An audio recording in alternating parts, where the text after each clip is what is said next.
Hello everyone, myself Prachi Jain. Welcome back to another video of class 10th Economics Development Chapter.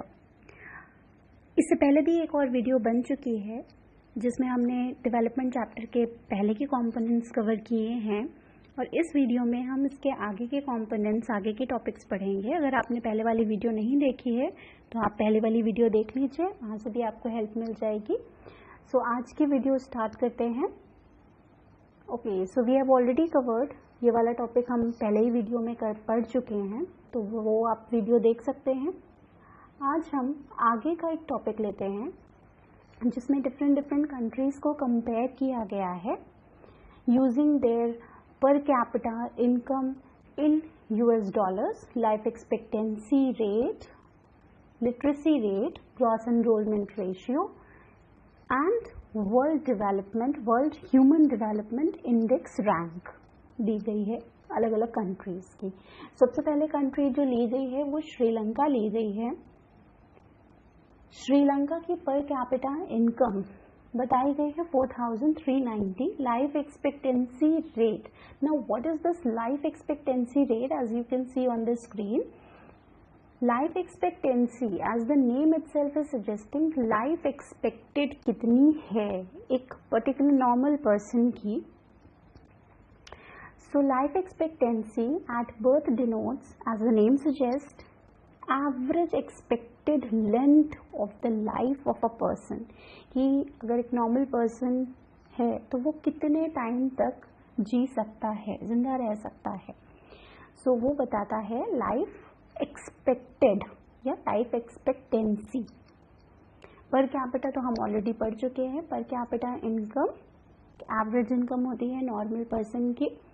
It is calculated in dollars for all the countries so that it can be compared. It can also done in a way so that every dollar would buy the same amount of goods and services in any other country. Basically पर capita income के through हम एक country का measurement करते हैं कि country किस category की है, whether it is a rich country, poor country और मिडिल इनकम कंट्री. ठीक, इस पर्टिकुलर चार्ट में यही बताया गया है. I have taken it as an example. एक एग्जाम्पल के थ्रू मैं ये समझा रही हूँ आपको. आप सेम डेटा आप एनसीईआरटी बुक्स जो हैं उसमें भी दिया हुआ है. सेम डेटा नहीं है, मतलब थोड़ा बहुत होगा, डिफरेंट होगा डेटा, बट आप वहाँ से भी पढ़ सकते हो. गलत ये डेटा भी नहीं है, वो डेटा भी गलत नहीं है, दोनों ही सही डेटा हैं. You can use any of them. So first country है श्रीलंका, जिसकी पर कैपिटा इनकम बताई गई है 4,390. लाइफ एक्सपेक्टेड है 74 उस कंट्री के लोगों की. लिटरेसी रेट 91 जो कि बहुत अच्छा है. 69 ग्रॉस एनरोलमेंट रेशियो है ना. ग्रॉस एनरोलमेंट रेशियो होता है, it denotes that the number of a student who are enrolled in school. Gross enrolment ratio वो बताता है. And according to the human development index, इस कंट्री यानी श्रीलंका कंट्री की रैंकिंग 93 है. सेम वे में इंडिया की पर कैपिटा इनकम आप देख सकते हैं 3,139 दी है. लाइफ एक्सपेक्टेड 64 है. 61 literacy rate, 60 gross enrolment ratio and 126 इसकी ह्यूमन डेवलपमेंट इंडेक्स पे रैंकिंग है.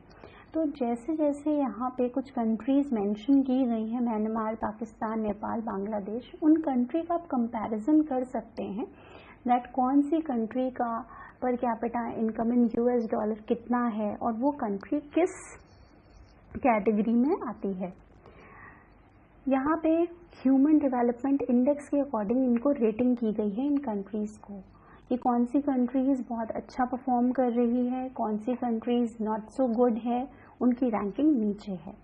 ओके, सो सेम वे में आप इसको कंपेयर कर सकते हैं. आपकी बुक में भी डेटा दिया हुआ है, आप वहाँ से भी डेटा पढ़ सकते हैं. नेक्स्ट जो टॉपिक है वो है इनकम एंड अदर क्राइटेरिया. हमने बहुत बार ये सुना है कि इनकम एक डेवलपमेंट का मेजर या मेन कंपोनेंट है. लेकिन इनकम के अलावा बाकी और भी चीज़ें होती हैं जो इक्वली इम्पॉर्टेंट होती हैं। फॉर एग्ज़ाम्पल, जैसे हमने बात की थी सिक्योरिटी की, रिस्पेक्ट की, फ्रीडम की, ये सारे भी इक्वली इम्पॉर्टेंट एस्पेक्ट्स हैं। लेकिन एक और एस्पेक्ट है जो भी इक्विवेलेंट ही इम्पॉर्टेंट है, that is the public facility.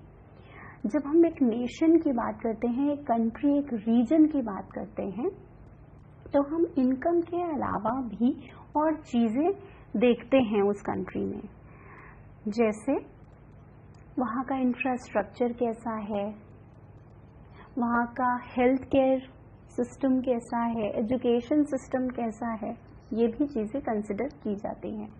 So public facilities, these are the services provided by the government to its citizen. एक गवर्नमेंट जो वहाँ के लोगों को सर्विसेज कुछ प्रोवाइड कर रही है, उसको हम पब्लिक फैसिलिटी कहते हैं। Some of the important public facility include infrastructure. ना, इंफ्रास्ट्रक्चर से मतलब होता है रोड्स, बिल्डिंग, डैम्स, ब्रिजेस, ये सब का कंस्ट्रक्शन एक इंफ्रास्ट्रक्चर बताता है कंट्री का। ना सिर्फ ये इंफ्रास्ट्रक्चर बताता है, बल्कि कंट्री का हेल्थ केयर सिस्टम कैसा है, सैनिटेशन फैसिलिटी कैसी है, एजुकेशन सिस्टम कैसा है, ये भी एक कंट्री का इंफ्रास्ट्रक्चर ही बताता है। So sanitation, public transport, health care, water etcetera, जिसमें आप एजुकेशन सेक्टर भी इंक्लूड कर सकते हैं।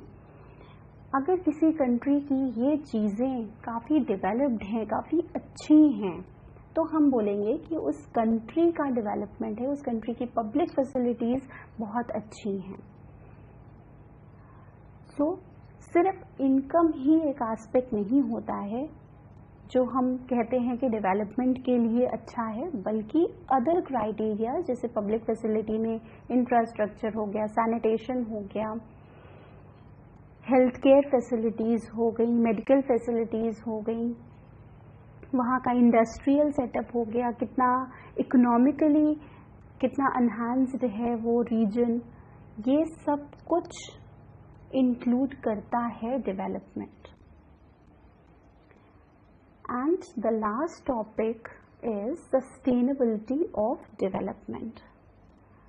सस्टेनेबल डेवलपमेंट का मतलब होता है कि डेवलपमेंट किया जाए, लेकिन उसको रोक के, उसको सस्टेन करके किया जाए, ताकि आगे आने वाली फ्यूचर जनरेशन जो है उनके लिए भी कुछ बचे।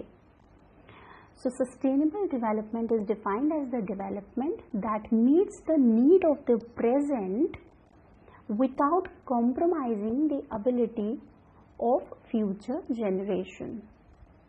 फ्यूचर जनरेशन के लिए भी हम कुछ बचाएं, कुछ छोड़ के जाएं। ऐसा ना हो कि जितना भी रिसोर्स अवेलेबल है आज, हम उसको आज के आज ही पूरा फिनिश ऑफ कर दें, आगे आने वाले लोगों के लिए कुछ ना बचे। तो ऐसा नहीं करना है, तभी इसका नाम है sustainable development. Scientists have been warning that present type